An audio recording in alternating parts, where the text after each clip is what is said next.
Olá! Está começando o Inteiro Teor, um programa produzido pelo Tribunal Regional Federal da Primeira Região. Justiça Federal amplia a licença gestante para uma mãe que teve o bebê prematuro.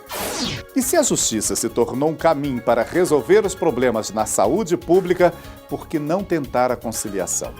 É o que a Seção Judiciária do Amapá vem fazendo nas ações que envolvem o SUS, um projeto que recebeu menção honrosa do Conselho Nacional de Justiça.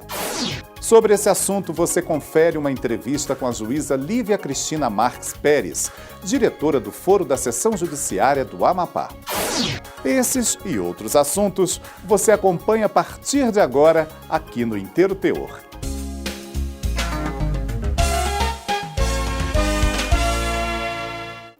A gente começa o programa de hoje falando de uma ação importantíssima para mãe e bebê. Mais especificamente, aquele bebezinho prematuro que passa dias e dias no hospital sob os cuidados constantes dos médicos. Como essa situação angustiante para as famílias consome muito tempo, lá se vai boa parte da licença gestante da mãe. Isso motivou uma ação na Justiça Federal do DF que concedeu a ela o direito de ampliar a licença. A gente conta essa história.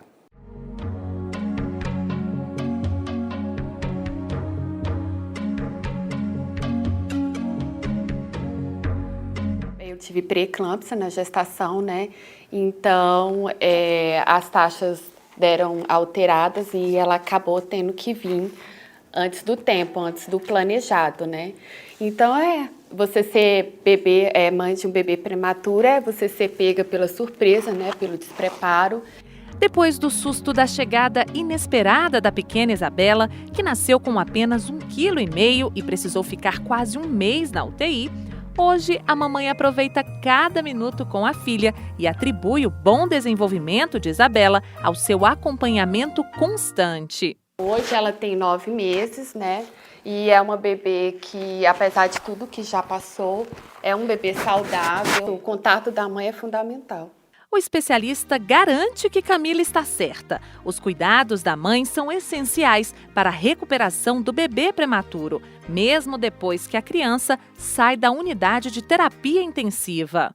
Enquanto a criança estiver na UTI, o ideal é que a mãe esteja também próxima, o mais próxima possível, de preferência o dia todo. Tá? E vai depender do tempo que essa criança ficar na UTI, vai depender do tempo, da idade gestacional dela, quanto tempo ela vai levar para atingir um peso e uma idade ideal para sair. Às vezes essa criança pode passar meses dentro da UTI. Tá? E depois, quando ela sai da UTI, ela vai continuar internada. Né? Ela não sai da UTI e vai para casa simplesmente. Tá? Ela vai passar por um período de adaptação dentro de uma enfermaria. Tá? E aí ela vai, em casa mesmo, ela vai continuar precisando de alguma coisa. Se ela for uma criança muito prematura, ela vai exigir da mãe praticamente 24 horas por dia. Foi por esse motivo que aqui em Brasília, a mãe de um bebê prematuro que ficou 84 dias na UTI entrou na justiça disposta a conseguir o direito de ficar mais tempo com o filho. A licença da autora da ação, que trabalha no Departamento Nacional de Infraestrutura de Transportes, o DENIT, terminaria antes mesmo que o bebê tivesse em condições de sair do hospital. Essa pessoa, essa jurisdicionada, nos procurou num momento delicado, porque o seu recém-nascido tinha uma situação de saúde bastante complexa, um bebê de 6 meses que já tinha passado por 2 cirurgias, precisava de acompanhamento neurológico, só que a licença gestante dela estava por se findar e nos procurou para verificar a possibilidade de uma tutela jurisdicional para corrigir essa situação e poder ampliar a licença gestante a fim de que ela pudesse acompanhar o bebê num momento tão delicado. Ao analisar o caso, o juiz federal Valdemar Cláudio de Carvalho, da 14ª Vara da Seção Judiciária do DF, atendeu ao pedido da mãe, com base nos direitos da criança previstos na Constituição Federal. A pretensão dela foi acolhida, fundamentada sobretudo na Constituição, né, no artigo 227, né, a Constituição impõe ao Estado, à família, né, o convívio da criança de forma prioritária. Né? Então, a criança ela possui esse direito de convívio com a família. E a alegação nessa petição, nesse processo, foi de que a criança nasceu de forma prematura e ficou quase 3 meses internada na UTI. Então, essa convivência não foi possível. Em sua decisão, o juiz determinou que o DENIT ampliasse a licença gestante da mãe por mais 84 dias, sem descontar qualquer verba remuneratória referente aos dias em que seu bebê esteve internado na UTI neonatal. Existe um projeto também de emenda à Constituição prevendo exatamente essa hipótese. Em caso de criança prematura, ela tem a mãe tem a licença gestante contada a partir da alta. E uma novidade para os papais que trabalham no Serviço Público Federal. Os bebês agora vão poder contar com os cuidados dos papais por mais tempo. Em maio foi publicado o decreto que amplia a licença paternidade dos servidores públicos federais de 5 para 20 dias. E com mais carinho e atenção, quem agradece são os pequenos.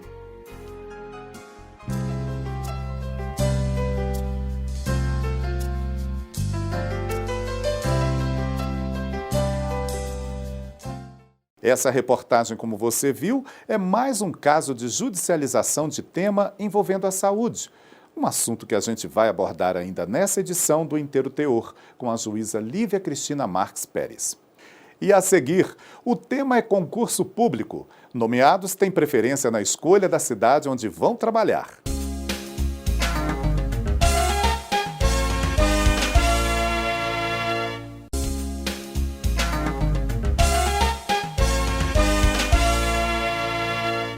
Estamos de volta com o Inteiro Teor, com decisões da Justiça Federal da Primeira Região. Uma delas diz respeito a quem está estudando para concurso público. Quem foi aprovado e está lá nas primeiras colocações tem preferência na escolha do local onde vai trabalhar.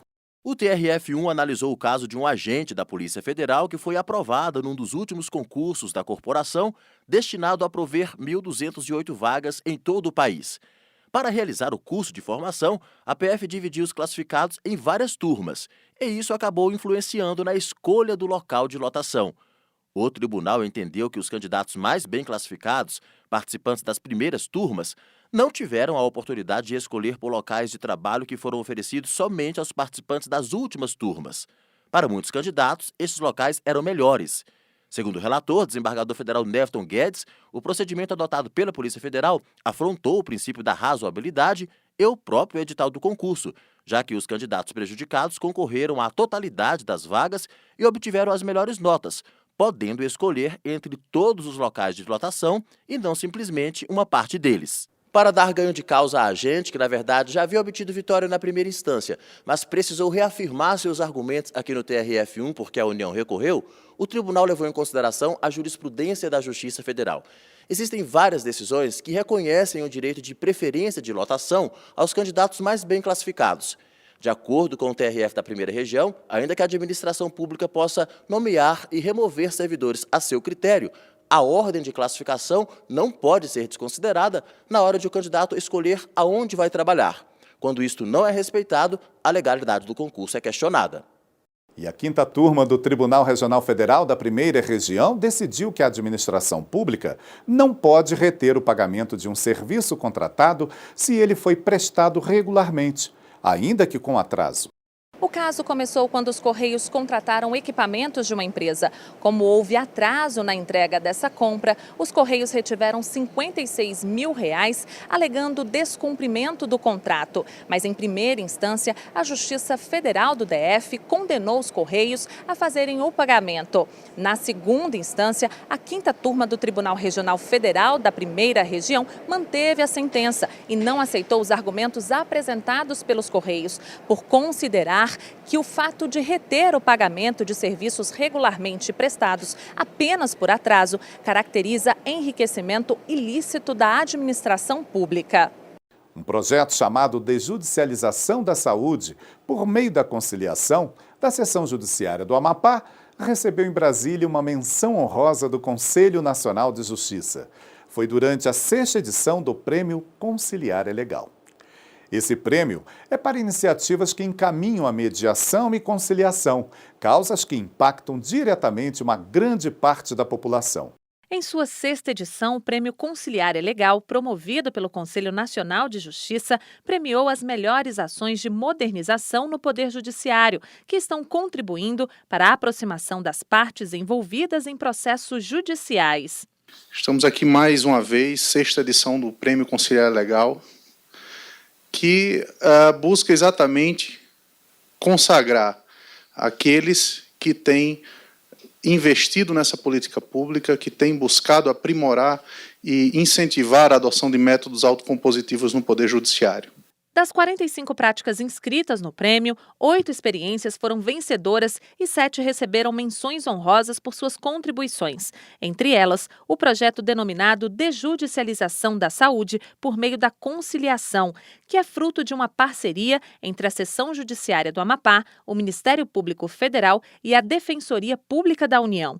O objetivo da ação é solucionar com mais agilidade os processos relacionados aos serviços do Sistema Único de Saúde.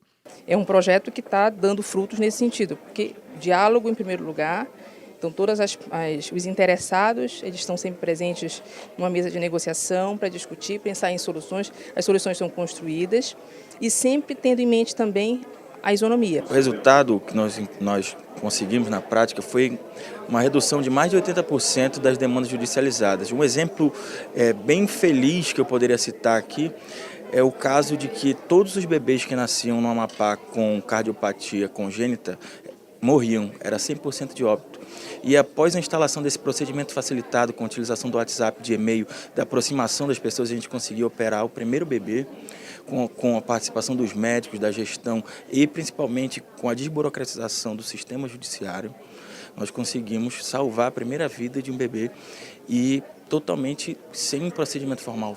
Foi no WhatsApp e depois nós formalizamos e eu acho que essa é a grande virtude do sistema que nós propusemos no Amapá, que é 2 palavras, a participação interinstitucional de todo mundo, o problema de todo mundo e principalmente o apoderamento das pessoas envolvidas. O Prêmio Conciliar é Legal foi lançado pelo CNJ em 2010 justamente para identificar e reconhecer práticas como esta, que visam a pacificação de conflitos, assim como para o aprimoramento do Poder Judiciário.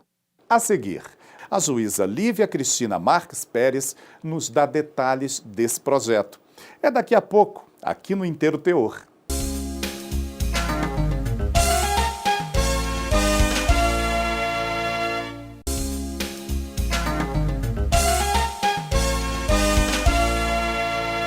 Se a justiça se tornou um caminho para resolver os problemas na saúde pública, por que não tentar a conciliação?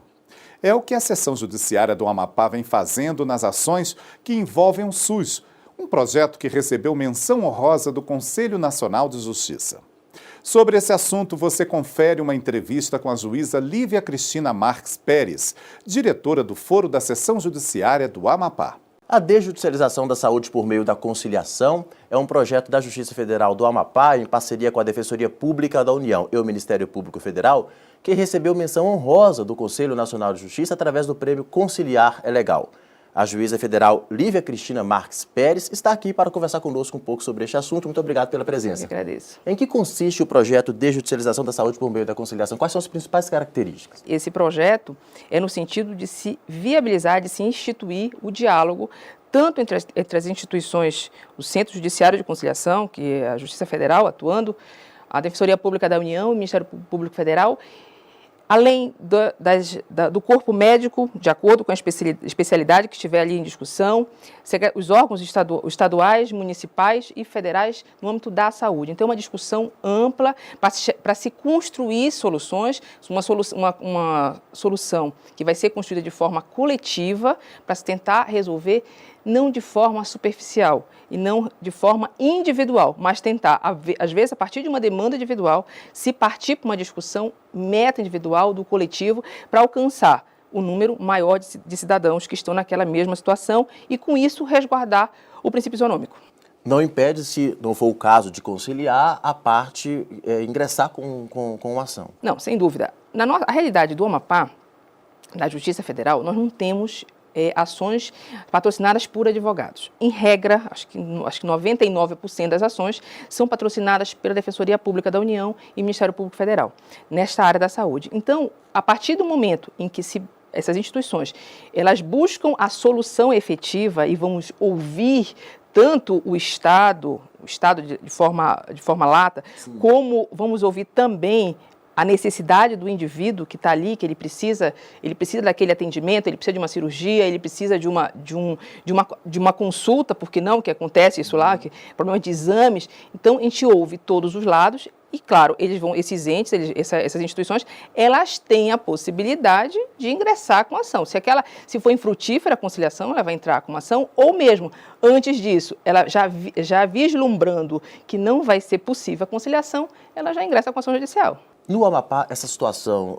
do acesso à saúde tem sido pontual, problemas para se conseguir acessar a saúde? É isso que levou talvez a um aumento de demandas, que depois, por conseguinte, levou vocês a desenvolver o projeto?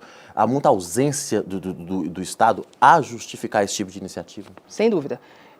Quando começou esse trabalho, em 2015, começou o ato de cooperação, ele foi celebrado em junho de 2015, meados de 2015, e logo em seguida foi celebrado um compromisso, um termo de compromisso que foi assinado pelo governador do estado e pelo prefeito municipal de Macapá, com uma forma de viabilizar que os órgãos técnicos dos dois entes se disponibilizassem a conciliar. Então, nos nossos maiores casos, embora a competência vai ser da Justiça Federal, porque a União está sempre no polo passivo, mas o principal problema está no âmbito do Estado ou do município. E os entes, o que se verificou? É que não havia conversa, o diálogo não existia, mesmo dentro do próprio órgão da saúde.